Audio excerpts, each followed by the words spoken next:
കഴിഞ്ഞ കുറച്ച് ദിവസങ്ങളായി പിടികൊടുക്കാതെ കുതിക്കുകയാണ് ഇറച്ചിക്കോഴിയുടെ വില.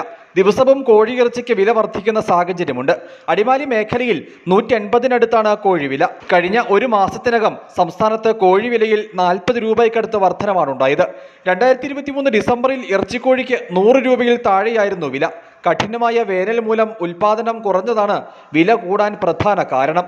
ചൂട് കടുത്തതോടെ കർഷകർ കോഴി വളർത്തൽ താൽക്കാലികമായി നിർത്തി. കേരളം, ആന്ധ്ര, തമിഴ്നാട്, കർണാടക എന്നീ സംസ്ഥാനങ്ങളിൽ ലഭ്യത കുറഞ്ഞു.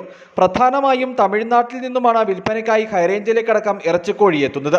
കേരളത്തിലെ ചില ഫാമുകളിൽ നിന്നും വിൽപ്പനയ്ക്കായി വ്യാപാരികൾ കോഴി വാങ്ങുന്നുണ്ട്.